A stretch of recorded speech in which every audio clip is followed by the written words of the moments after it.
என்ன குழந்தைங்களா, திருக்குறள் கதை கேட்க தயாராக இருக்கீங்களா?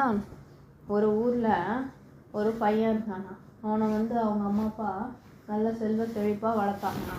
நல்லா சாப்பிட்டுட்டு நல்லா அவனை படிக்க வச்சு நல்லா கல்வி கொடுத்து நல்லா அவன் பள்ளி படிப்பெல்லாம் முடிச்சுட்டான்.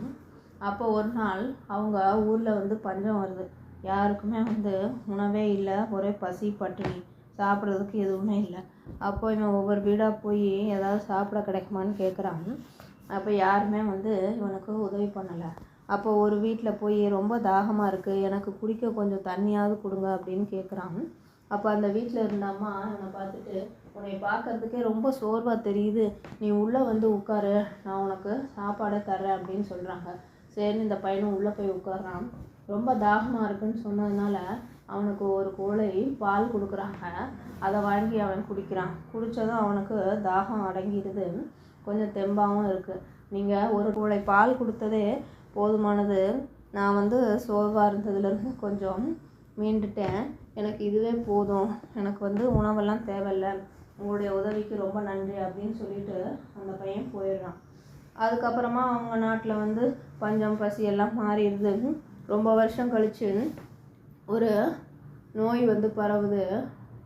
அப்போ பார்த்தா அவன் ஒரு மருத்துவமனையில் ஒரு அம்மா சேர்றாங்க. அவங்களுக்கு எல்லா சிகிச்சையும் கொடுக்கப்படுது. அவங்க நல்லபடியாக ஆயிடுறாங்க. ஆனால் அவங்களுக்கு என்ன பயம் அப்படின்னா, நம்ம சிகிச்சை எடுத்துக்கிட்டோம், இதுக்கு எவ்வளவு பணம் வரப்போகுதுன்னு தெரியலையே, நம்மளால் அவ்வளோ கட்ட முடியுமான்னு அப்படின்னு சொல்லிட்டு அவங்க ரொம்ப பயந்து எதிர்பார்த்துக்கிட்டு இருக்காங்க. அப்போது அந்த சீட்டை கொண்டு அவங்கள்ட்ட கொடுக்குறாங்க. அதில் என்ன எழுதியிருந்தது அப்படின்னு பார்த்தீங்கன்னா, உங்கள் சிகிச்சைக்கான கட்டணத்தை ஒரு குவளை பாலாக பல வருடங்கள் முன்னமே நீங்கள் செலுத்தி விட்டீர்கள், அதனால் எந்த தொகையும் செலுத்த வேண்டாம் அப்படின்னு போட்டிருந்துச்சான்.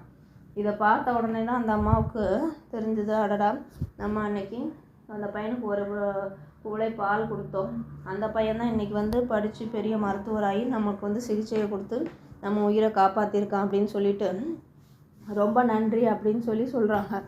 இப்போ இதுலேருந்து என்ன தெரியுது அப்படின்னு பார்த்தீங்கன்னா, அந்த நேரத்தில் அந்த அம்மாவுக்கு ஒரு குவளை பால் அப்படிங்கிறது ஒரு சின்ன விஷயந்தான். ஆனால் அந்த பையனுக்கு அதுதான் உயிரை காக்கக்கூடிய ஒரு விஷயமாக இருந்தது. இதைத்தான் நம்ம வள்ளுவர் செய்நன்றி அறிதல் அப்படிங்கிற அதிகாரத்தில் சொல்கிறார். என்ன சொல்கிறார் அப்படின்னு பார்த்தீங்கன்னா, தினைத்துணை நன்றி செய்யினும் பனைத்துணையாக கொள்வர் பயன் தெரிவார் அப்படிங்கிறாரு. அதிகாரம் 11 செய்நன்றி அறிதலில் திருக்குறளின் 104வது குறளாக இது அமைஞ்சிருக்கு. தினைத்துணை நன்றி செய்யினும் பனைத்துணையாக கொள்வர் பயன் தெரிவர். அதாவது சிறிய அளவாக இருந்தாலும் அந்த உதவியினுடைய பயனை அறிந்தவர்கள் அதை மிகப்பெரிய அளவாக நினைப்பார்கள் அப்படிங்கிறது தான் இதனுடைய பொருள். இப்போ அந்த அம்மாவை பொறுத்த வரைக்கும் ஒரு குவளை பால் அப்படிங்கிறது ரொம்ப ஒரு சின்ன விஷயந்தான். ஆனால் அன்றைக்கு சூழலில் அந்த பையனுக்கு அது ஒரு ரொம்ப பெரிய விஷயம், அவனுடைய உயிர் காக்கக்கூடிய விஷயம். அதனால் அதன் பலனாக இந்த அம்மாவுக்கு இவங்களுடைய உடல்நிலை பாதிக்கும் காலகட்டத்தில் அவங்களுடைய உயிரை காக்கக்கூடிய ஒரு விஷயமாக அது வந்திருக்கு. அதுபோல் நாமும் சிறிய அளவாயும் நம்மால் முடிந்த உதவியை மற்றவருக்கு செய்வோம், அதனுடைய பலன் நமக்காக பல மடங்காக காத்திருக்கும். அதற்கு வள்ளுவர் கூறும் குறள் வழியில் செல்லுவோம், நாள்தோறும் ஒரு திருக்குறளை சொல்லுவோம். நன்றி. மீண்டும் வேறு ஒரு குறளுடன் உங்களை சந்திக்கின்றேன்.